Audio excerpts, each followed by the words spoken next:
Since when did new listing posts on social media become a thing? They waste time. They actually do more harm than good, and they don't work. I'm Jim Hoos. I'm a marketing consultant that specializes in working with real estate professionals. So let's dive in and look at why you should stop making new listing posts on social media. And I'm going to include a case study that will make you further reconsider making these types of posts. The first reason why you should reconsider doing these is because they waste time. We all know that posts on Facebook and Instagram don't just instantly appear. Time and effort go into making these posts. Yeah, we're talking maybe 5 minutes for each post if it is just a picture on Facebook or Instagram, or 10 to 15 minutes if you post a TikTok or a Reel. But if you have 20 or 30 new listings a year, we are talking at least 2 to 4 hours of wasted productivity, and that is just for basic posts. You're probably saying that it is nothing in the grand scheme of things, and I'll admit it, that is a valid point. Making an Instagram post about a new listing while watching Netflix probably isn't wasting any time in the practical sense of the definition. But this is business. If something is not making you money, it is costing you money. In a few moments, I'm going to discuss how you are hurting yourself by making new listing posts. Stop wasting money on ads and start making YouTube videos that will get you local real estate clients. In the past few years, I have worked with real estate agents to facilitate over $840 million in real estate transactions. Now the same lessons I provide one-on-one are now available in a digital course. Link is in the description, or go to jimhoos.marketing. New listing posts help you get the word out, right? Maybe there is a small fraction of a percent of times where a new listing post has helped close a sale. But in the real world, where we live, the answer is no.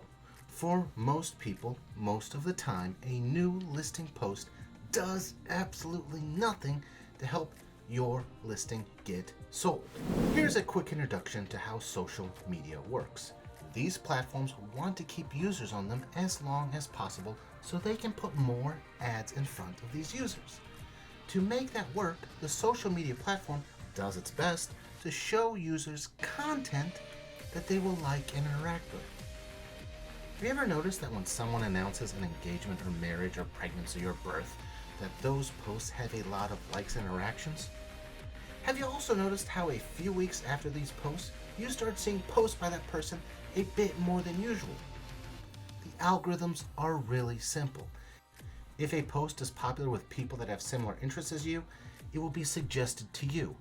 If you interact with a person's post, then their future posts are more likely to be shown to you. There is research, a lot of it, where if a person sees just a few posts that do not keep their attention, their odds of signing off of the platform start to skyrocket. Hence, the main goal of the algorithm is to shove content down our throats that we will like. And here's where it hurts you. If people aren't interacting with your previous posts, then there are fewer people to see your future posts. So the more and more that you post content that doesn't grow a user base, like new listing posts, you are actually hurting yourself. And in a few moments, I'm going to show you a case study that brings everything together where we are going to see how these posts just do not work. So far, we have covered how new listing posts are a waste of time and how they actually hurt you. Now I'm going to put it all together and show you why they just don't work in this little case study. I want to be clear. The results may vary slightly, but you can go find any brokerage or agent, click on their posts, and see very similar results anywhere on social media.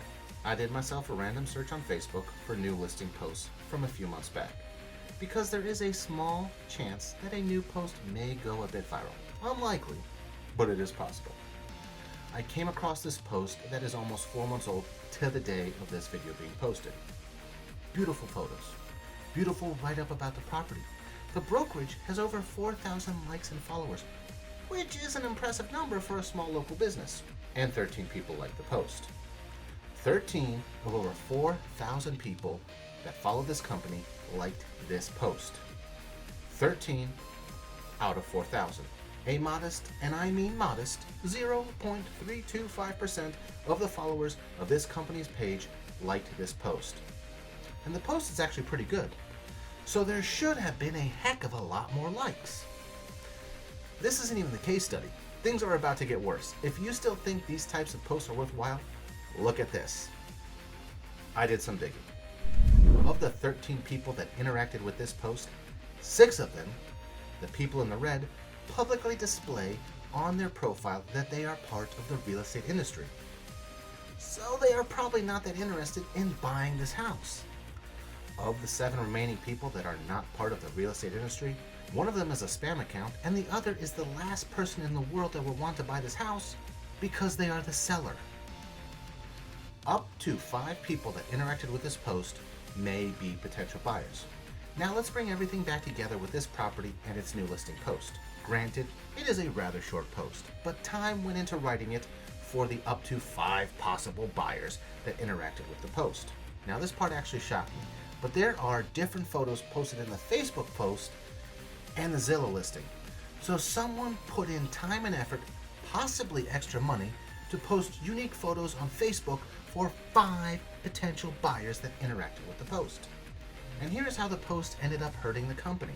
6 of the 13 people work in the industry, so these 6 people have interacted with this page in the past. So content from this page is suggested to them.